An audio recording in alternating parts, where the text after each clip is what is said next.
we can see that there is hidden information from us that are vital. And we're going to take two topics to go a bit deeper, understanding a bit more about how that information hidden from us is affecting us. Within 100 years, we made technologies that makes our life easier. Not all, and that's the problem, for not all the people. It's a big eye-opener. It shows you that we are destroying our very own planet. And the information that has been circulating right now is, you know, if you switch and you have an electric car, then you're not polluting. The batteries on which those cars are running are made of lithium. The disposal of lithium until today, it's not eco-friendly. As you say, the consumerist society, it's all about greed and power. Even though there's new technologies, you don't want to look into that direction. You don't want to invest in it and better the lives of your citizens. You rather have them paying for your lack of knowledge on certain aspects or your greed to control.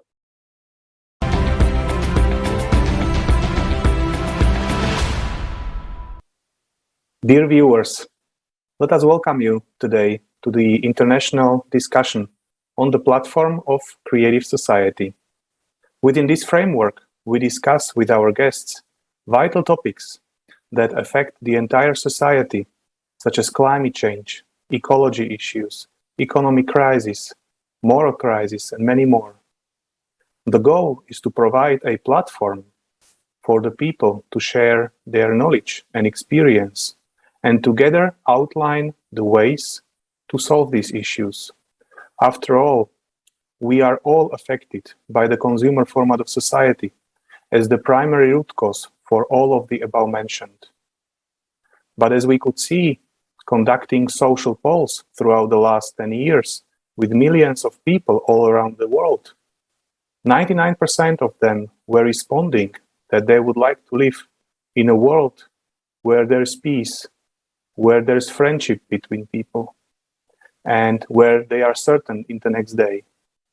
But this can only be done by uniting and taking active position, just like our guest today did.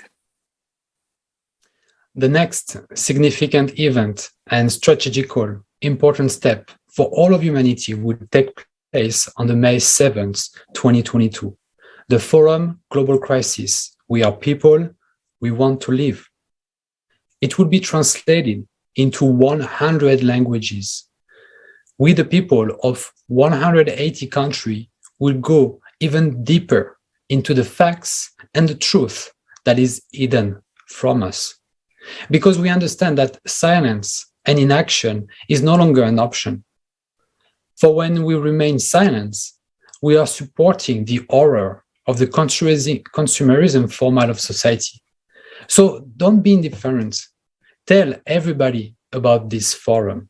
Together, in large-scale unification, we can only survive, but thrive as a civilization, and it's possible only if we build a creative society. Modern collaborationism, who is playing on the side of the common enemy of humanity? The real cause of global climate change. Who and why is hidden the truth from people? Climate disasters through the eyes of eyewitnesses. Refugee, why is it affecting everybody? Escalating social violence and slavery and human trafficking. And most importantly, solution will be discussed at the forum. So if you want to be an important partner of this vital forum, please write to info@creativesociety.com. And with us today, we've got our dear guests, so I would like to introduce them.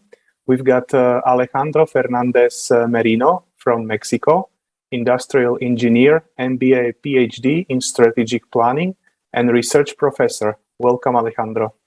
Hello, everyone. We also have Eva Munsami, founder and CEO of TSEDI Hope Foundation from South Africa. Welcome, Eva. And we also have Radovan Dobrovodský, mechanical engineer in automotive industry from Vienna. Welcome. Hello. Great. Welcome, everybody.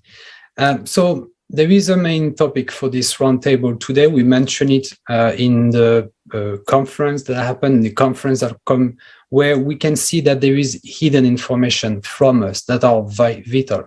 And we're going to take two topics to go a bit deeper, understanding a bit more about how that information hidden from us is affecting us.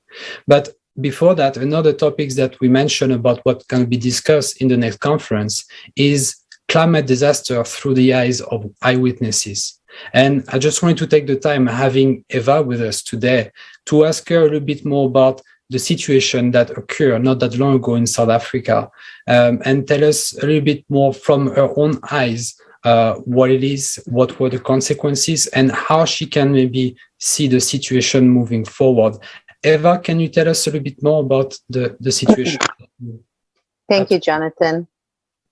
At present, as I spoke before to you and to Marek, it's been an absolute disaster in KZN. The flooding has caused so much of turmoil. People have lost everything. I guess flooding in any part of the world, people go through the same kind of feelings of anger and remorse. But, as I said before, I guess if there was plans in place and people were told what to do, people were made alert as to what is going on and what do you do if you're faced in a certain situation, what is your evacuation plans, what do you do, where do you go? People were absolutely lost. KZN has lost 400 lives the last time I looked into our headline news. And I feel this could have been avoided. Yes, when the rains came 5 days in a row, we were given the warning, be careful of flooding, just take care, don't go to certain areas. Those warnings came in too late. There were people that were stranded at work. There were businesses that were flooded. Businesses lost everything. We look at these big, huge tankers that sit on ships, that go onto these vast oceans. And we have a container terminal here in Durban. And when I saw those containers floating like little toys, I realized the seriousness of what is going on. If those huge, heavy metal containers can just bob on the water and move along just like little toys, what's the human being? What is humanity going to do? And people losing their homes, their vehicles are just like floating away. People lost their lives. And I feel like we've been through this before, and our government should have been prepared. They should have put plans in place. They should have given a warning, for people, give them an alert and let them know what's happening. The situation here is terrible at the moment. People are living on riverbanks. Their entire homes were washed away. People lost their lives. People were buried by a mudslide. Up till this very day, they are still searching for missing people. So this is a sadness that we go through. We are facing on a daily basis. As a foundation, we go and see and try and help in whichever way we can, providing food, providing water, providing clothing, mattresses, shoes. These are the basic necessities these people need to live and to survive in society. But here we have these huge community halls and different families are now housed under one roof. It's absolutely sad because they now don't have a proper home. They are relying on donations that come in from sponsors to see, where the next meal is coming from. I witnessed this firsthand because when we are going and distributing, the people are excited when they see us. They're excited we bring a bag of clothing. They're excited they're getting a proper home-cooked meal, that's coming out hot from the stove or hot from the fireplace. And these are the things that I believe NGOs are the earth angels.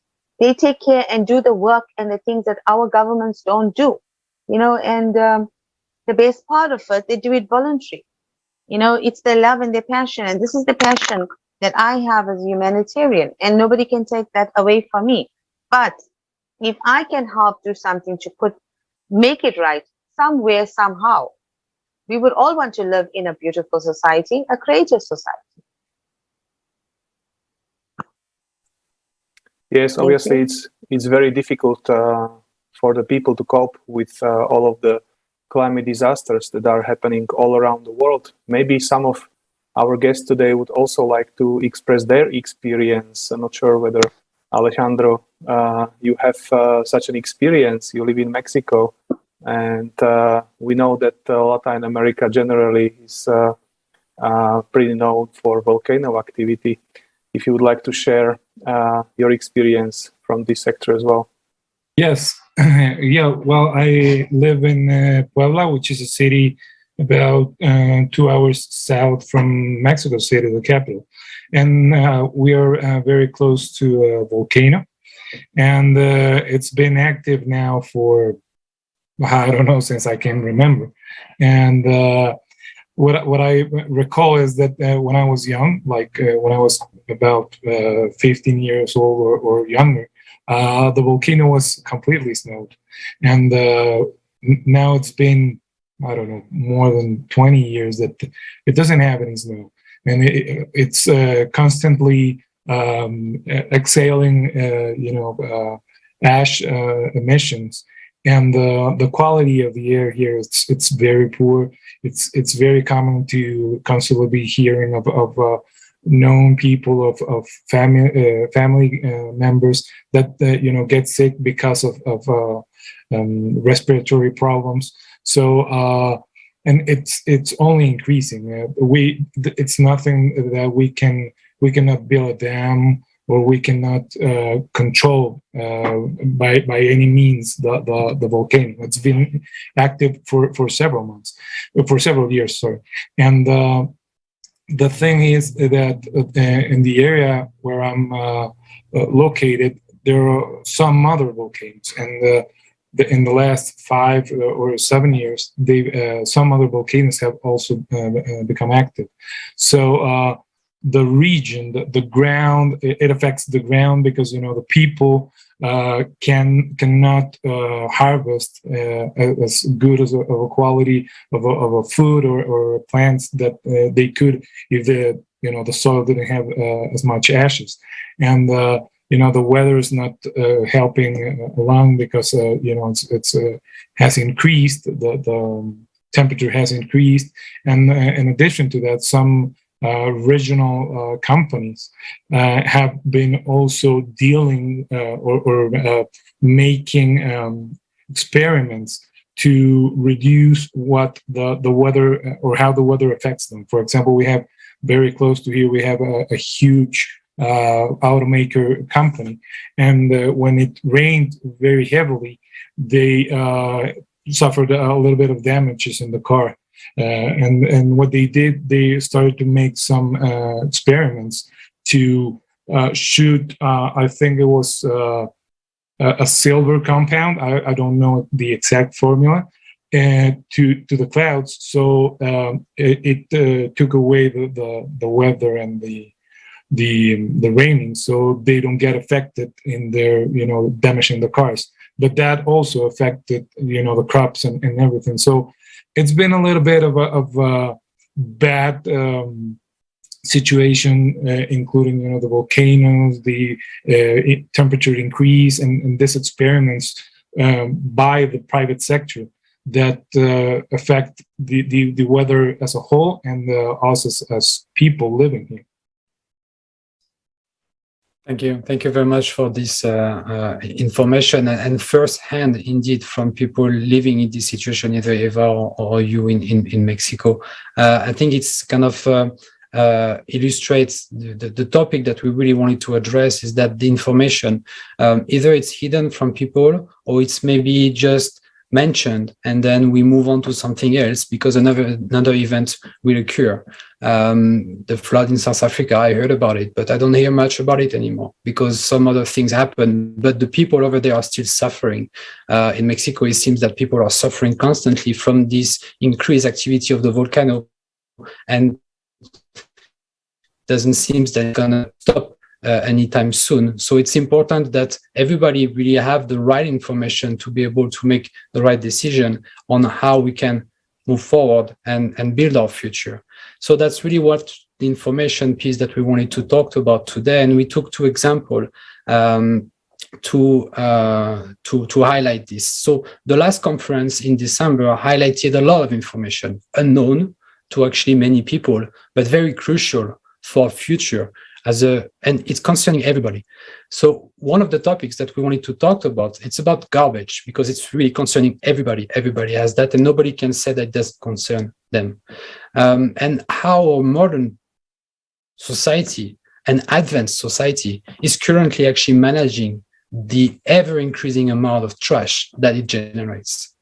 So you'll see that the information presented in the following video might shock you, and we will discuss a little bit more in details.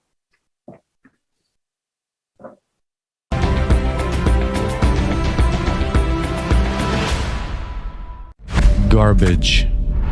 Recycling. Does recycling really exist?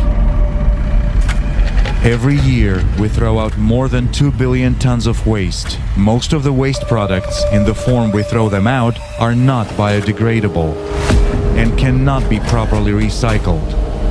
They poison our water, air, food, and our life. India, Gazipur, a dump that is growing inexorably day by day and is already reaching almost the height of the Taj Mahal. During monsoon seasons, gases build up inside the landfill due to the accumulation of waste. These gases are then released into the air. Mosquitoes breed in accumulated waste and then bite people in the colony, leaving them with diseases like dengue, malaria, and typhoid. Jakarta, the bank of the Citarum River. There are more than 200 textile factories that produce cheap clothes for the whole world. 20,000 tons of waste and 340 tons of wastewater are discharged into the river every day. They pollute the river with lead, aluminum, iron, and manganese. According to the World Bank's report, Water Waste 2.0, plastic, paper and cardboard, metal and glass make up 38% of municipal waste, and only 13.5% of the secondary raw material is actually recycled all over the world, which is a little more than 5% of the total amount of garbage. Despite this, our production and consumption rates are only growing, as well as the landfills around us. At the consumer level, which is the first link, an ordinary family goes to a store. This ordinary family has different boxes, glass and plastics, plastic bags, and so on and so forth. Nowadays, it has become very popular to dump absolutely all of this in one pile. One big pile of this pressed material is taken to some processing plant, and this processing plant supposedly sorts all this garbage, and you, accordingly, get clean cardboard, clean plastic, clean this and that. This is an idea. All this actually doesn't work. To obtain a ton of recycled material, you need to spend enormous resources just to collect, transport, and segregate it. Then it should be washed, then it should be packed, and then it should be brought somewhere to sell. All the garbage, if it is really garbage, it is buried. No one recycles this garbage. They brag to each other saying that we are absolutely green, that is, we have 100% recycling, we don't have any garbage, and so on and so forth. Usually, they hire a company that takes the garbage out, hire some other additional company that counts the garbage, sorts this garbage out, writes down a percentage rate, and then seemingly sends this data in a report. The next time when a conference is held in some conference room, they say 0% of our garbage is left. But to be honest, this is all done on paper, while in fact it is not so. That is, it turns out that now we need to spend a lot more money, and no one is ready for this. Nobody needs it. No one wants to wave the green flag, and at the same time pay some crazy amount of money. Recycling is imperfect. We can do a lot more and we can do a lot better. Most of the recycling we do around the world right now shouldn't actually be called recycling. It should be called downcycling, meaning a drink bottle becomes something completely different.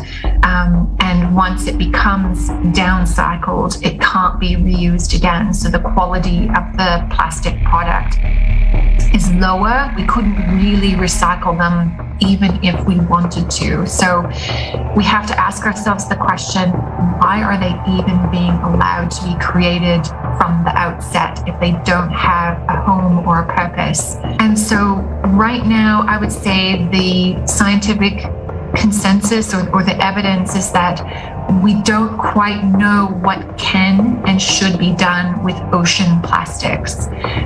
There are some things already being done. Ocean plastics are being turned into shoes and swimwear and yoga pants and all kinds of things.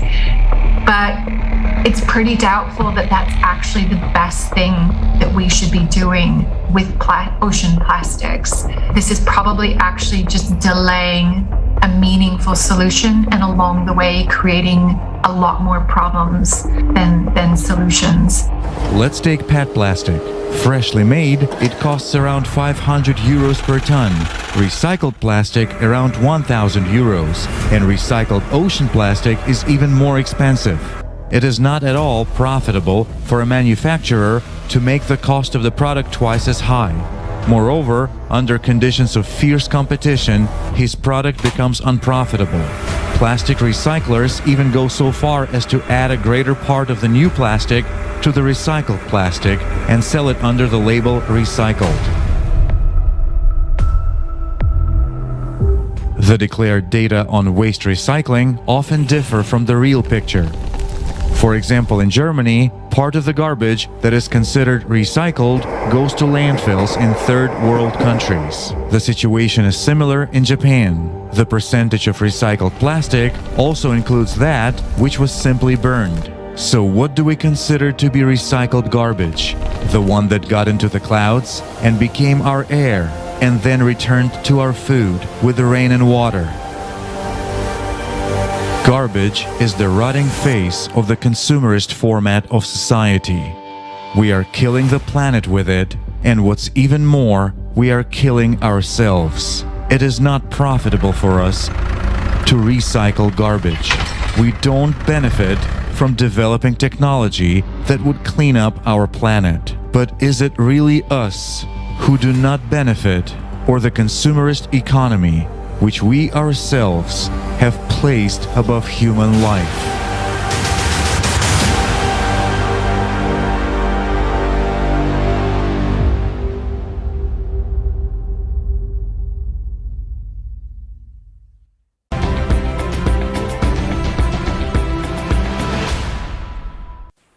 Yes, as we could see, this is the harsh fact of today's consumer format of society. On a conference on December 4th, we have shown a lot more information, a lot more data and statistics on the garbage. For example, that the humanity produced only in 4 months more than 700 million tons of garbage. So this is really an important topic, and barely anyone is really talking about it. And the next question goes, or ask for comment, goes to Alejandro. We know that you are active as a professor in education sector. So do you think, or how do you think education, if at all, can help people to realize the seriousness of the situation and motivate people to be active, to share this information further and take part on different projects? Well, I think the education, it's a very, very important or key issue here, because most of the people, based on the research that I've made and based also on my experience, they don't grasp the whole picture, how it affects all of us. They don't grasp how, if they use some disposable items, some plastic bags, what's that going to happen? Where's that going? They don't see that. So it's very important that we educate them, that we show them videos such as the one that we did, that we just saw, to let them know where's that going, how's that affecting us. Recently, I saw this news that some scientists and some doctors found microplastics inside the bloodstream. So what this means is that we're not only affecting the world, it is already starting to go inside our bodies, and it's been found already in our bloodstream, microplastics, and we can imagine what that can do to our bodies. So it's very important that we go and we turn to the younger generations, that we show them what's the consequences of having a wrong consumerism focused mindset, to not try to show them that they have to avoid at all costs trying to buy more stuff, to try to reduce, reuse, recycle. But it's very important that they also know what we've just seen right now, that it's not working as they say it worked. It's not. We're not recycling. We're just downcycling, as the video just showed us. So it's very important to create that consciousness on them, so they get a more active participation in that. Because right now, if you go to a party, or a familiar party, the kids still ask for balloons. And here in Mexico, for example, we have a tradition which is a piñata, which is a box with a lot of paper and candies, and they still ask for that. And if we get to educate them and tell them, you can have the candies and you can have the presents, but once you receive them and then you throw away the plastic, that plastic is going to affect the land, it's going to affect the sea corpse, and it's going to affect everybody sooner or later. So I cannot emphasize how important it is that we educate ourselves, that we educate and share this information with the closer people that we have, and we try to spread this information to as many people as we can, because there's a lot of people that they don't realize the impact and the damage and how quick this can hit us back. There are many people that through some polls that I've been see through my research, that they still think as global warming and climate change as if it wasn't real, as if it was just some agenda that some guys or some people are trying to mention. But it is real, and it's affecting everybody. So we must do as much as we can to share this information, to get them educated, to see the impact of them, see how fish die, how birds and animals eat plastics, and they get killed, and then we grab some of these animals and we eat them ourselves, and we get poisoned also. So it's very important that we do that. Yeah, thank you very much for your comments on this. Indeed, I mean, once again, information is key. Making sure that people are informed is very important. Maybe a subsequent question on that to Radovan. And when we watched this video, for me, there was many information that I was just not aware of it. So what is it that we don't really hear about it from mass media? Or maybe if we go even deeper, why is that information maybe hidden from us on this garbage topic? Well, what I'm sure about that, is that actually what the scientists already say, that it's only downcycling, it's not recycling.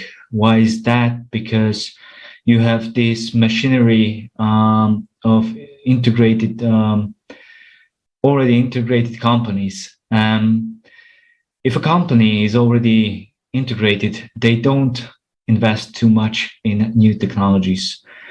Why is that? Because new technology, those investments, they are long lasting. It means you don't have refunding of those investments. And nowadays, the consumer society is so aimed that you have to have profit in a day. Yesterday it was too late to have profit.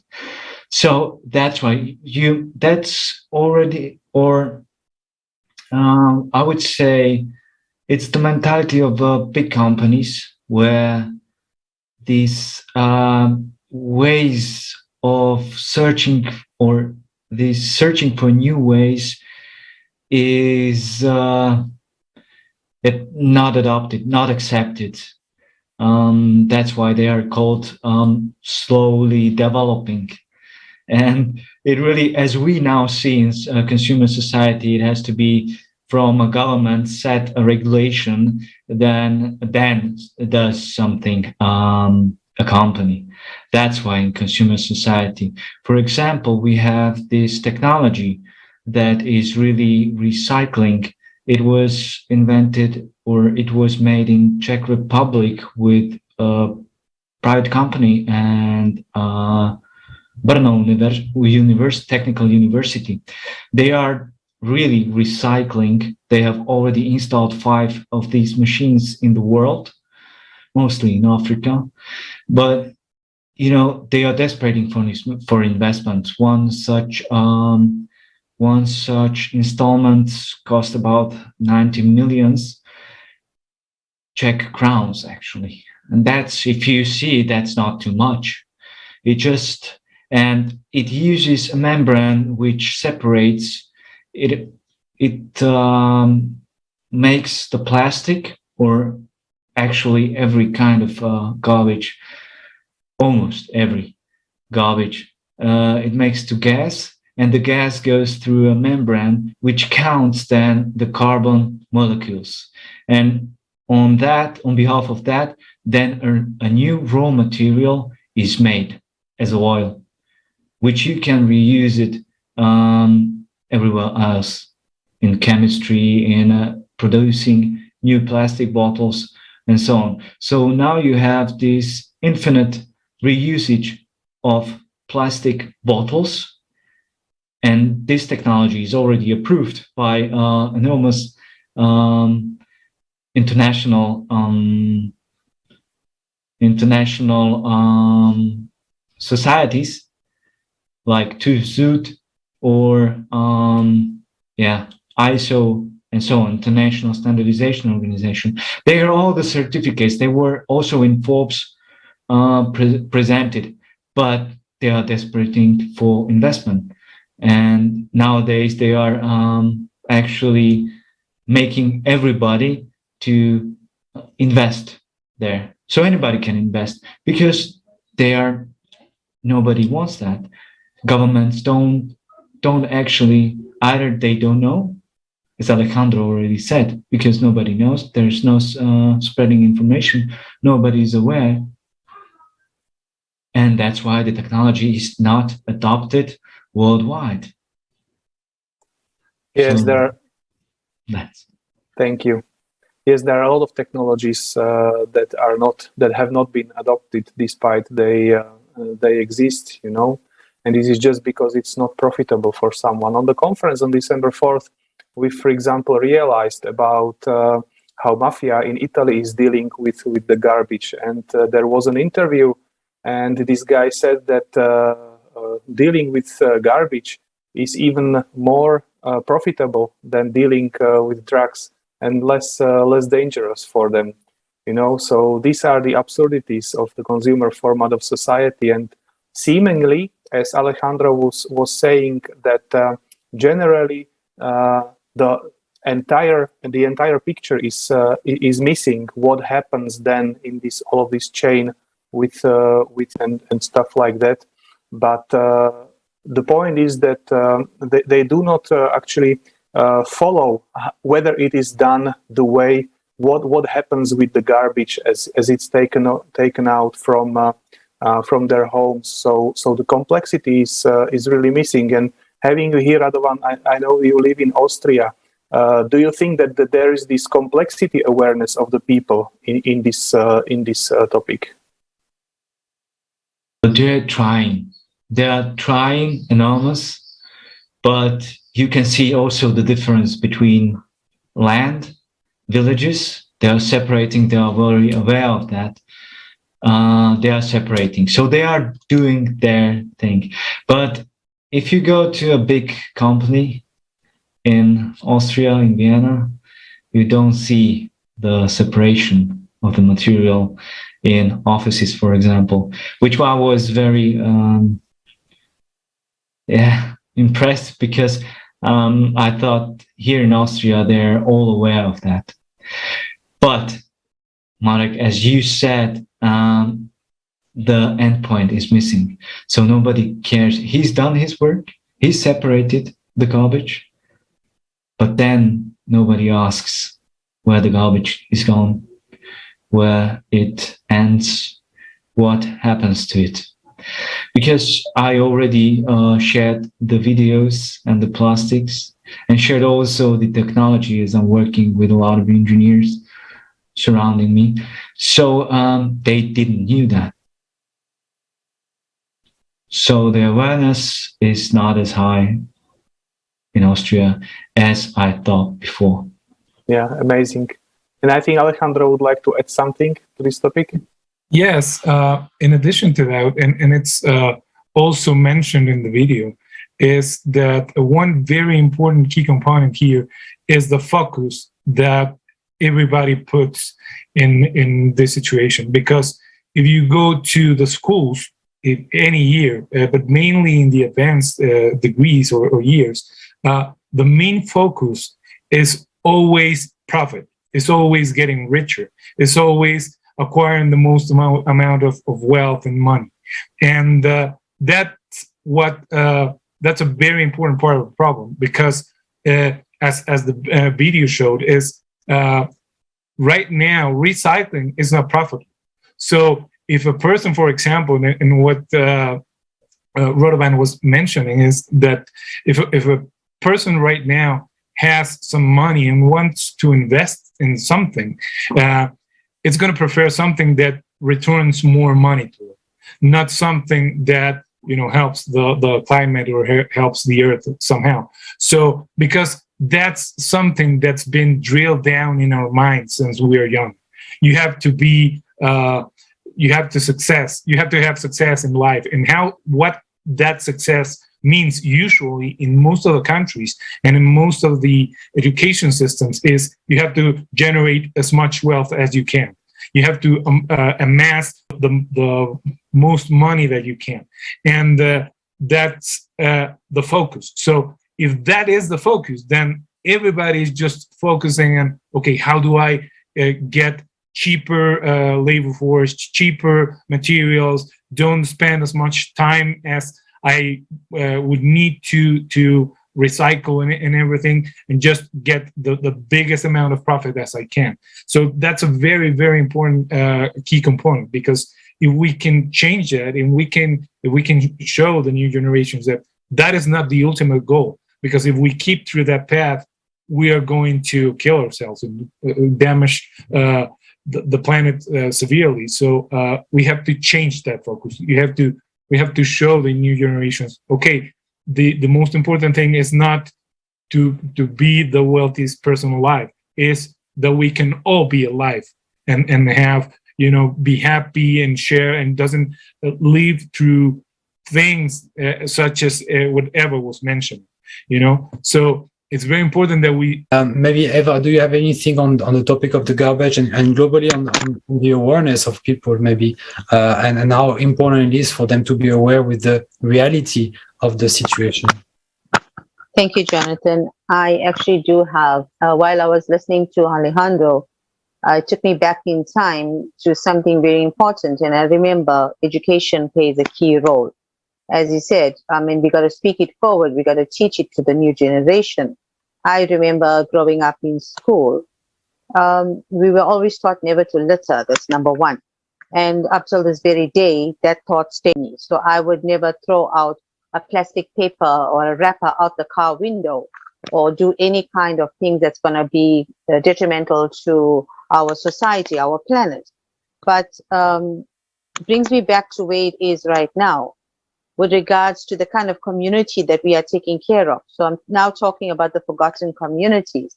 These are communities that do not have these services readily available to them. So when we go and do our feeding programs, we find we're passing huge garbage piles, and they just build up and build up. Then you get rodents that are coming in there, and thereby they are now affecting their health. So it's one thing that leads to the next. Yes, we do recycling in South Africa.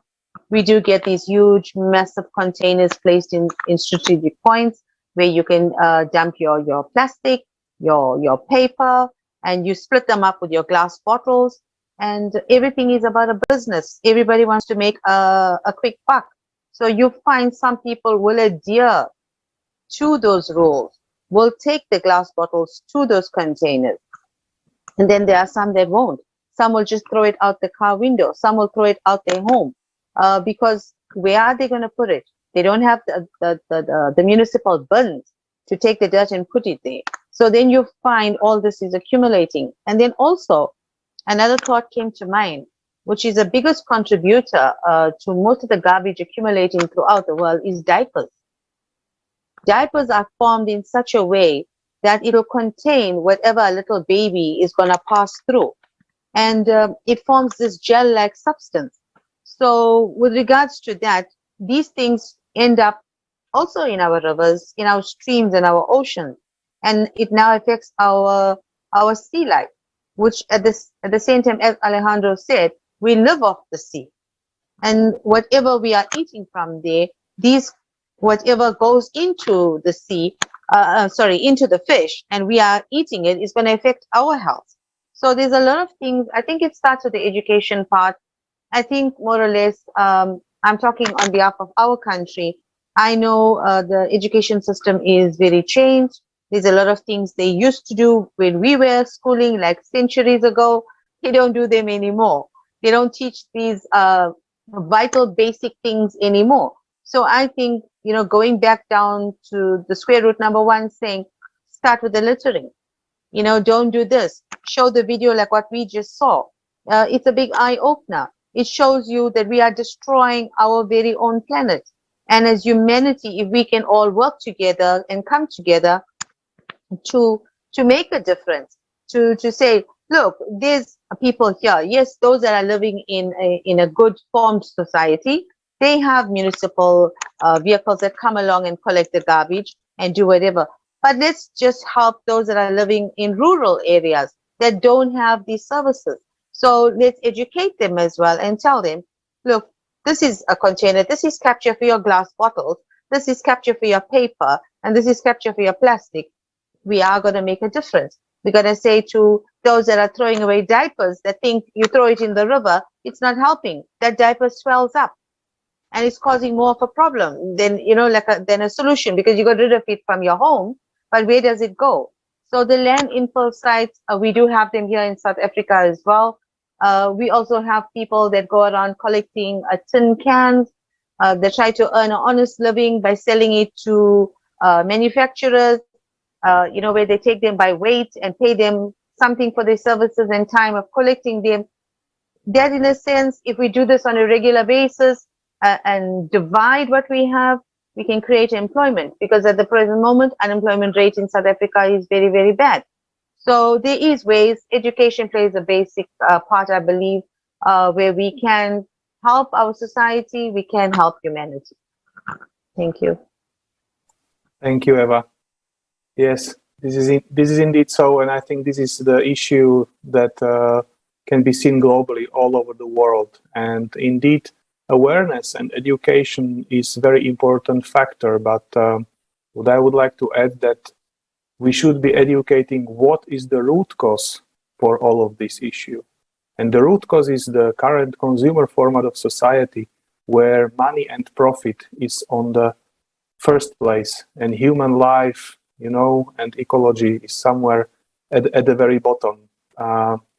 As we've heard from our speakers, from investors' standpoint of view, up to the small kid collecting the cans to earn for living, everything is circled around money. And unless we get rid of the consumerism, then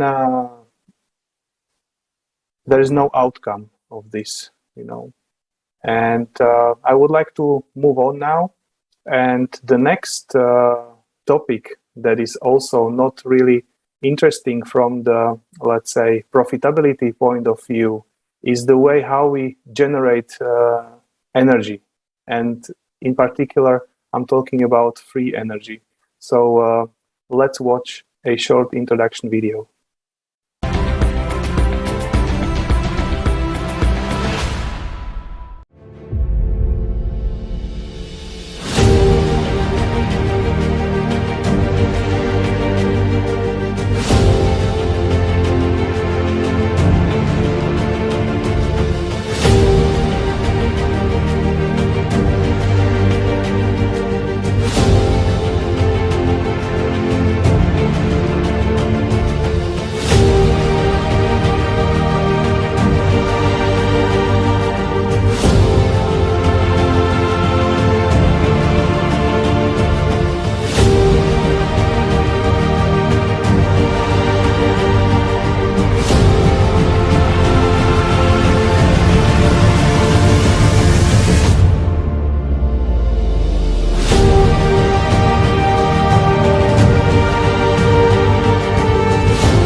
So we have seen in both cases, either the garbage and here the free energy.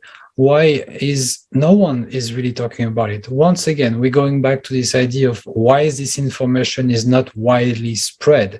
But the answer is because in consumer society, there is hidden information since it's not profitable. So Radovan, could you tell us more about this kind of paradox and how do you see the situation changing for the best in the future? Yes, thank you. This is a topic that I already mentioned that normally companies wouldn't take this order to make such production for windmills, for example, or solar panels, if it wasn't from higher authorities. We saw it before that really the companies didn't want it to implement it. But then there was this policy about footprint, green footprint, or CO2 footprint. So it was developed and made.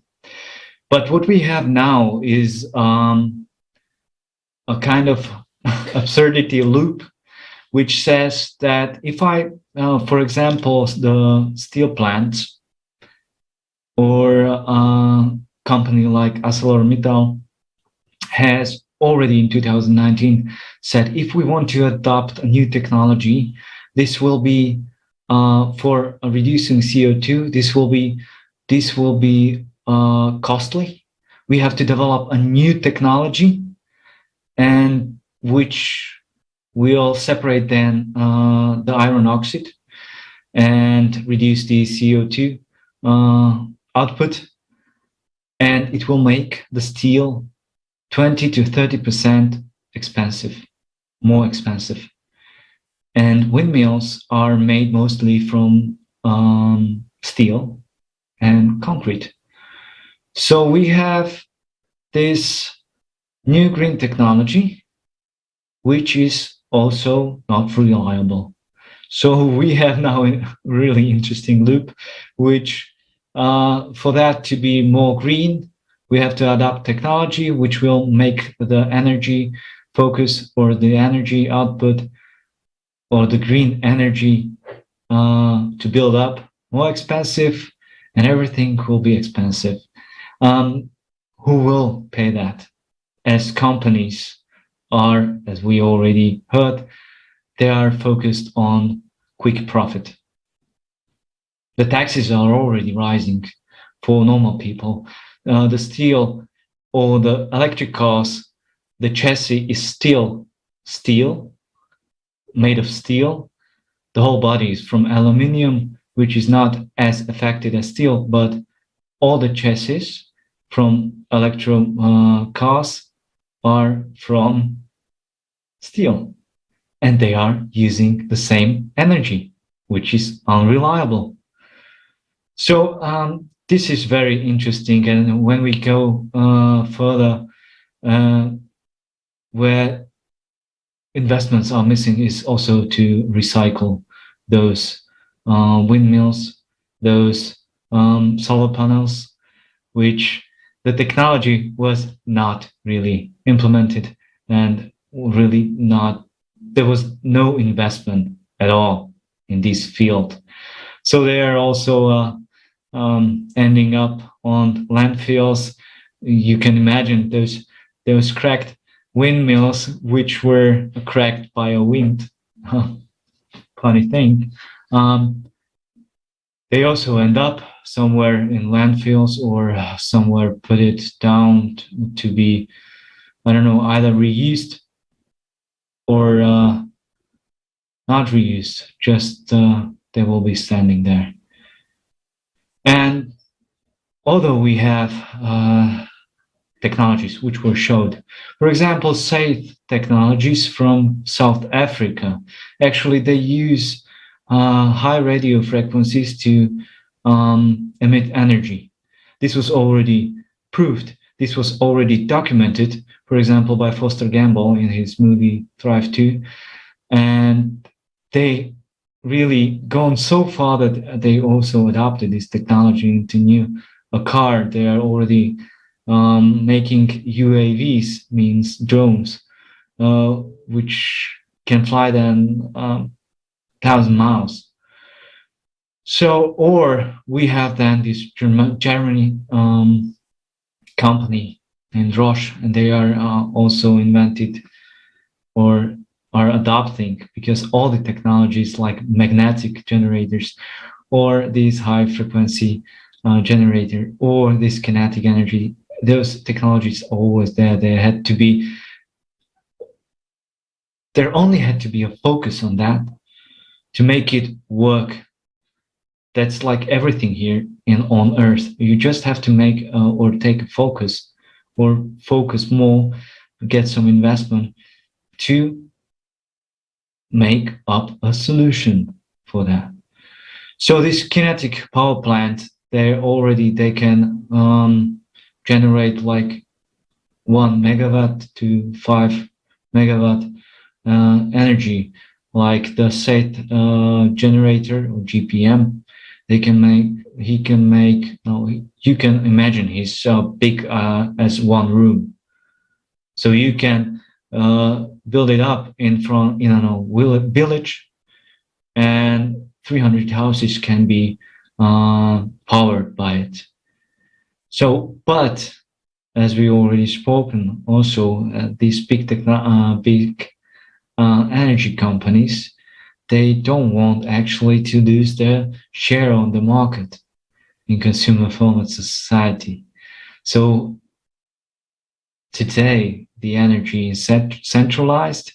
We have these lot of steel or iron wires, which by when wind or flood comes, it breaks down and the houses are without energy. All of the houses, all of the regions, just because the energy distribution is centralized. With that kind of technology, you can actually divide the power plants. So if one falls out, you have already like 200 meters another one. So that's how I see it today. And the consumer format of society really breaks the invention of this kind of technology. He doesn't want to adopt this kind of technology because that's a loss of power. Yes, I think you've named it, loss of power. Alejandro or Eva, anything to add from your side?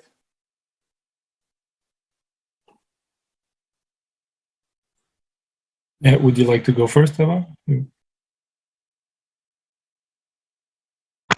Thank you, Alejandro. I agree with our former speaker, what he said. We at the moment are experiencing lack of power. Today I'm here and I was like wondering whether I'm still going to be on for this entire video because we have a thing called load shedding. And over the years, it's just gone from bad to worse. So looking at the energy part of it, as we say, the consumerist society, it's all about greed and power. Even though there's new technologies, you don't want to look into that direction. You don't want to invest in it and better the lives of your citizens. You rather have them paying for your lack of knowledge on certain aspects or your greed to control. Because with the flooding, we now have water shortages because infrastructure has been damaged. So we do get water cuts now.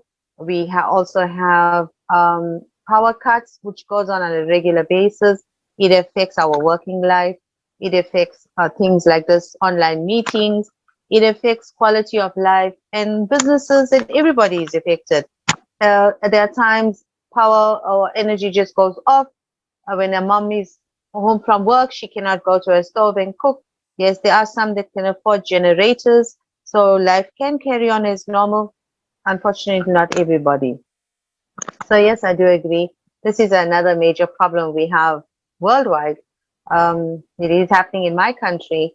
So when you talk to somebody about load shedding, say, what is that? Why do you all have that?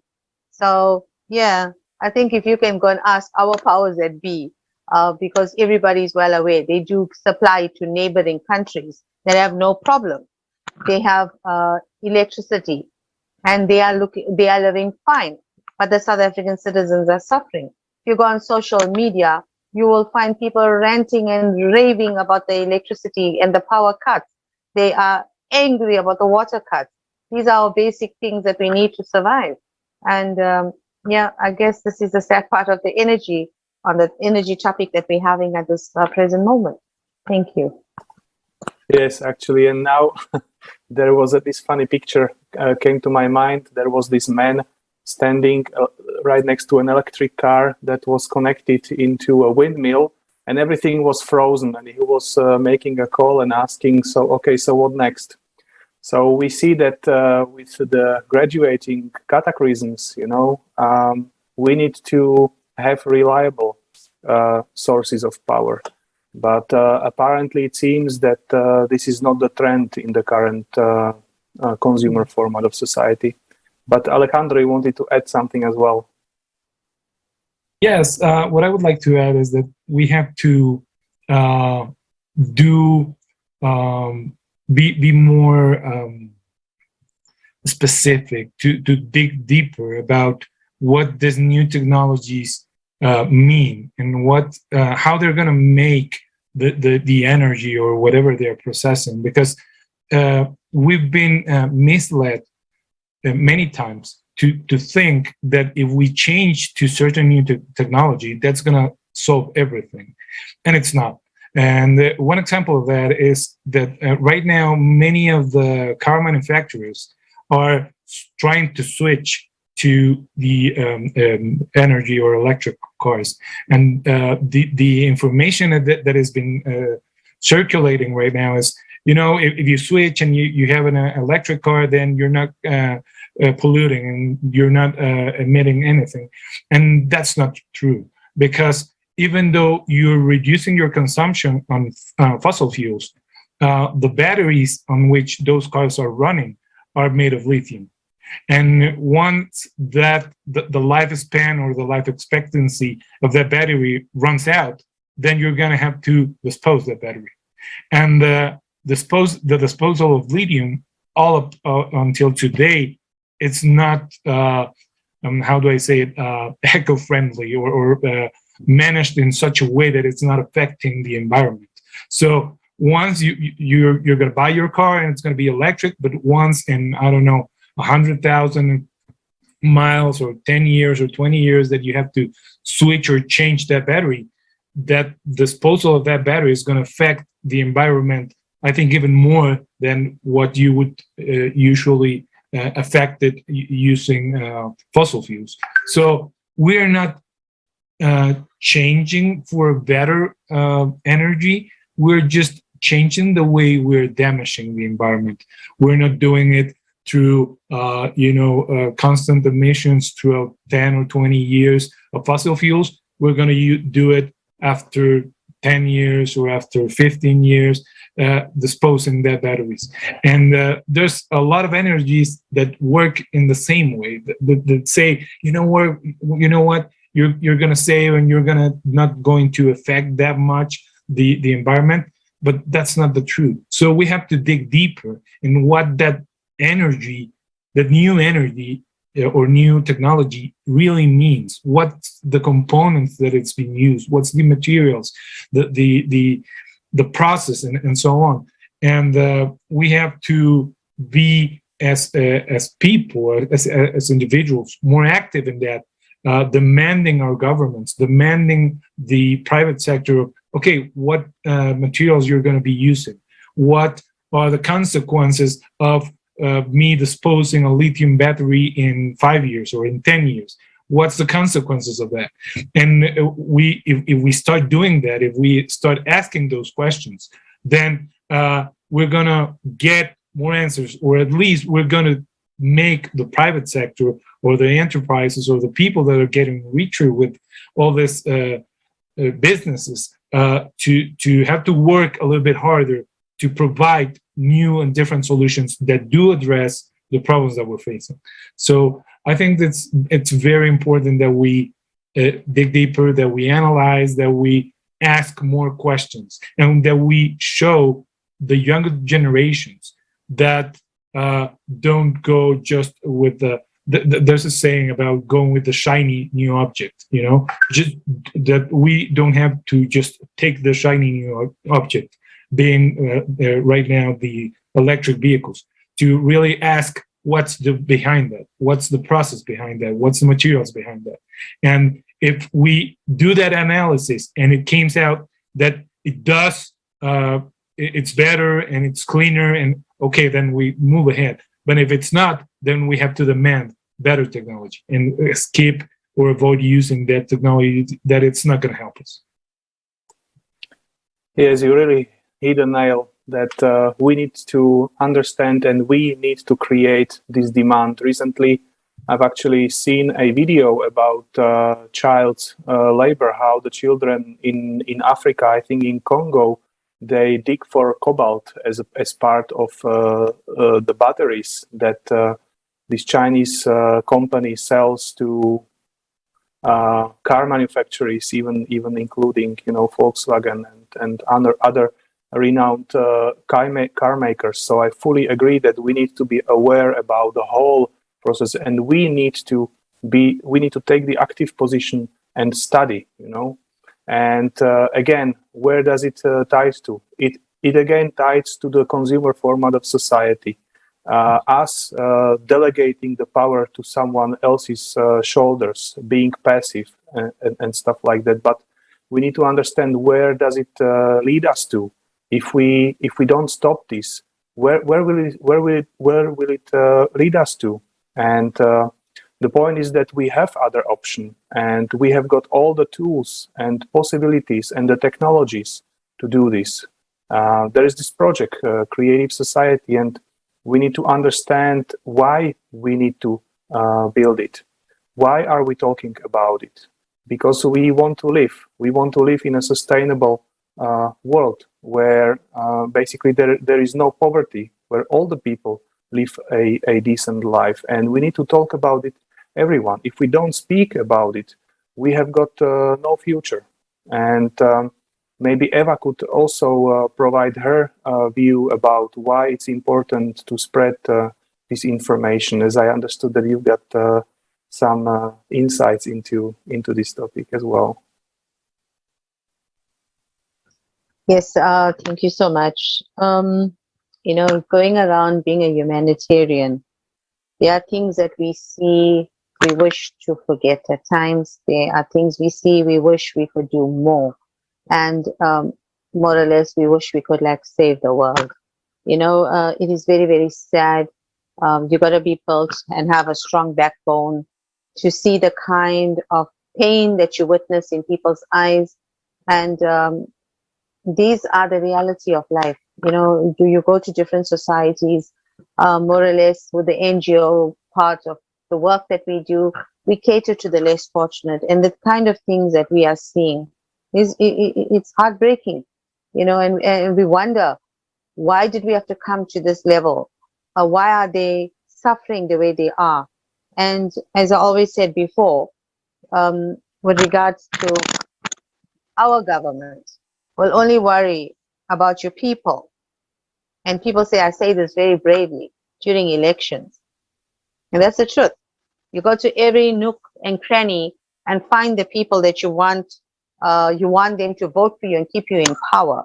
But once you're in power, you would not come anywhere near those people for 5 years. You would not see the deplorable conditions they live in. You will not see the sad state of affairs.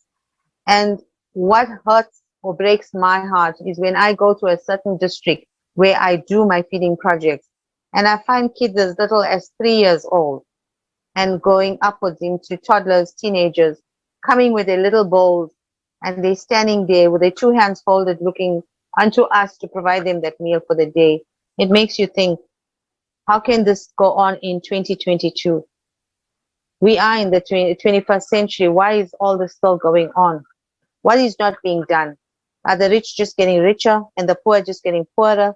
Why are people forgotten? Why are people not given an equal opportunity in life? Why are the unsung heroes not being mentioned? Why are people that have it all, more or less, you say, born with a silver spoon in your mouth? You are the one that's always getting the recognition. You're getting awards and stuff.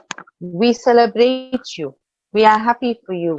Let's look at those, you know, that are living in places in our society that have talents, because I believe we all are born with a talent. And, you know, these are the people that have no faith in themselves. They look unto us to come there. And, you know, probably as an example, you hear somebody singing, say, wow, this person's got a wonderful voice. You know, they could be somebody, but they don't have that faith and that hope in them because of where they are, where they're growing up and where they're coming from. So, you know, I always say, when I listen and I about the Creative Society, I feel each one of us will live a better life.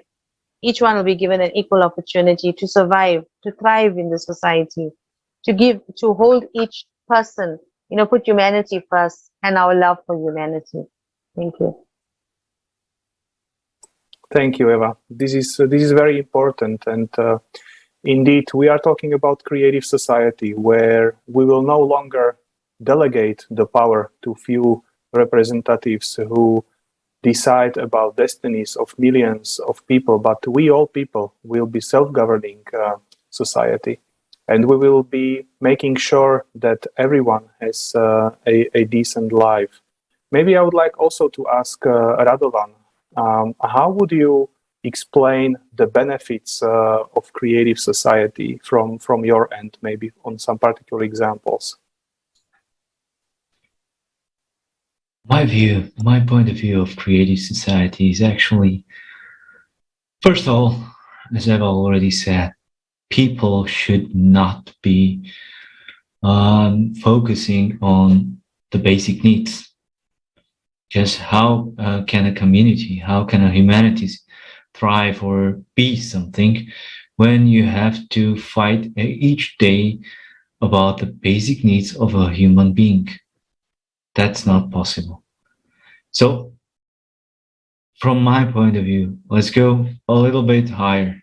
Then you have the other format, or let's say from the Western point of view. Actually, people don't know that they are in slavery, because every morning they have to go to work. They are doing work that it's not interesting for them.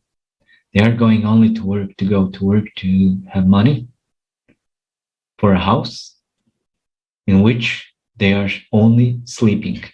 And maybe for a weekend, they are spending their time in it. And my point of view of creative society is that everybody should actually do what he likes. I have luck. I have the luck that I can do actually what I like to do. I'm meeting people. I can talk with people. I create something. I'm in the technology.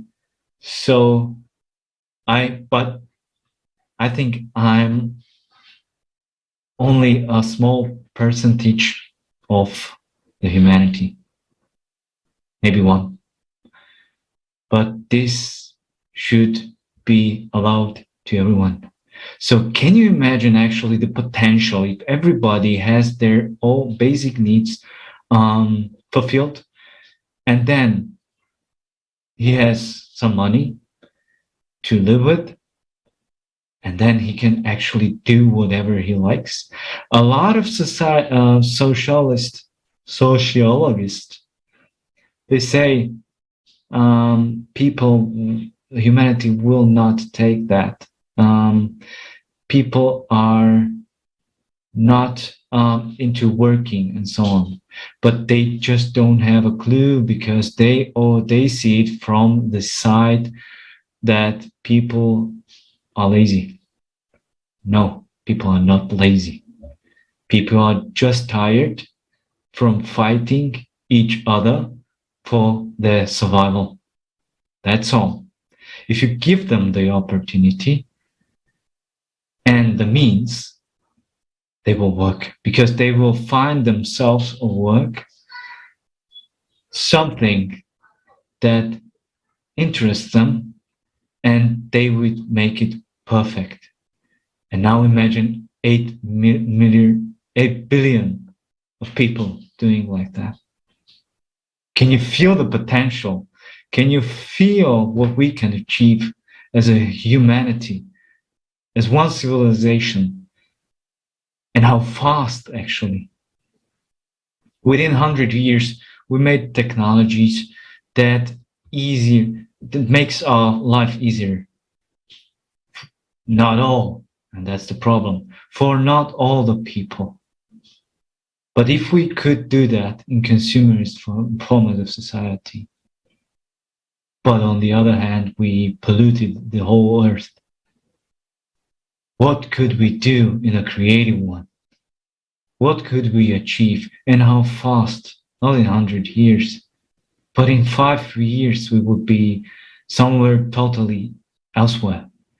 We can solve our problems, because for the problems that we are facing now, we are discussing now, there already are technologies like water from the air.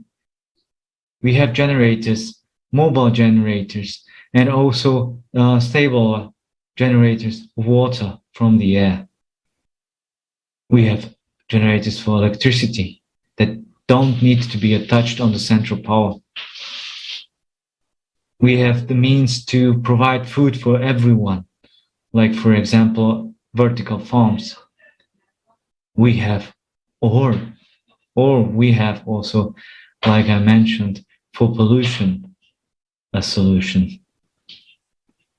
But in this consumer formative society, we just can't implement it in a wide scale. So that's my point of view. What could be changed, and actually how fast would it be changed in creative society? Thank you. Thank you for the question. Thank you very much, and thank you for your answer. And I like the way you finish on health.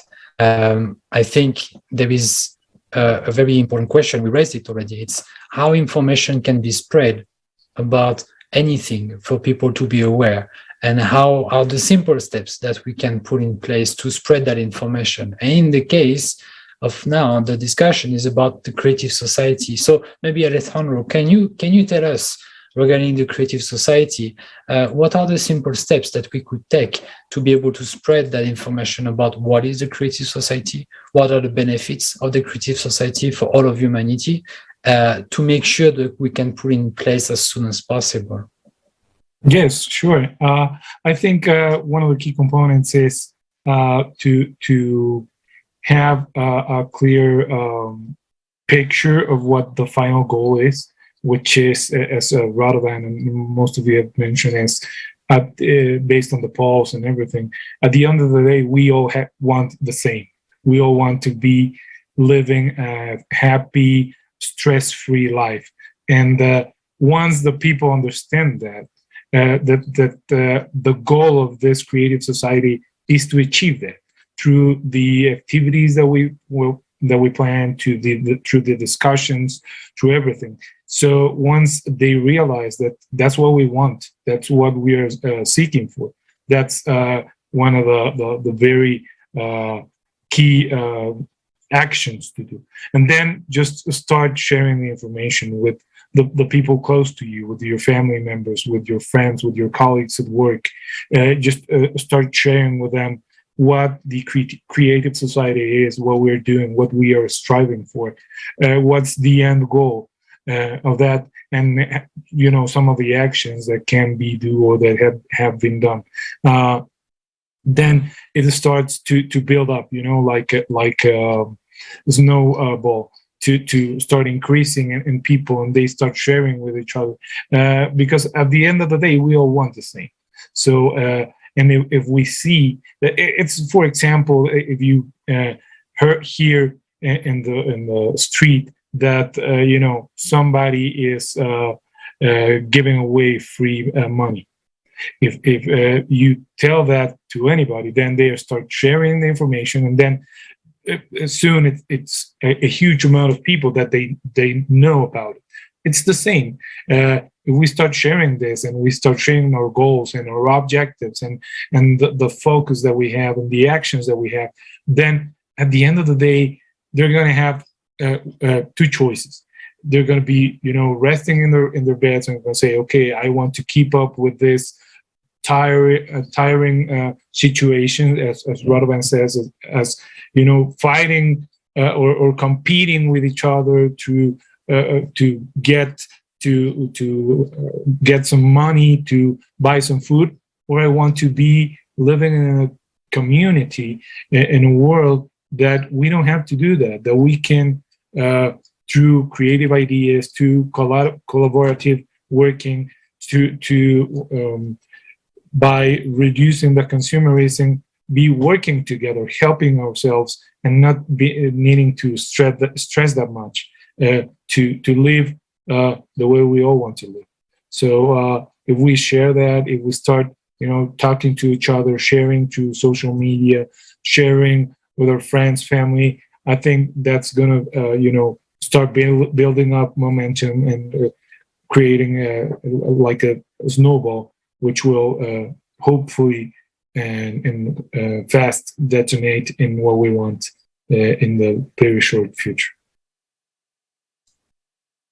Great, thank you. And indeed, that's exactly what we are here for, spreading this information, because creative society is not something for the future. It's something that starts now, that should have been made yesterday already. And that's why we want to strive for it. Once again, creative society is here for everybody. It's here to solve the issue of the crisis we are in at the moment. There is 8 pillars of this creative society. I just wanted to mention them again, because it's always good to go through this again, to really get this first, this big picture, as you mentioned, Alejandro, knowing what is the goal. And those foundations describe very much what is the goal. The goal is to get into a society where human life is the highest value, where we have human freedom and everybody is born with the right to be a human, where we can also see human safety, that no one can be harmed in this society. That also, as we discussed, the transparency and openness of information is for all, and non-information can be hidden from anybody. There is a single creative ideology and should be popularized, the best human quality. The development of personality. We talked about education. How can we make sure that education of all, and especially the younger one, is made for striving of the civilization and the humanity? Justice and equality, a no-brainer of what should be implemented into a proper society, which is absolutely not the case currently. And finally, a self-governing society where people are in charge and not a government that is just aiming to be voted for to stay in power, but not actually helping people. So all of this has been discussed today, and thank you very much once again, everybody, for that great discussion. I wanted to maybe ask Eva if you have any last message to all of the people that are watching on the basis of the discussion we just had, and maybe more precisely on the creative society and its implementation. Yes, thank you, Jonathan.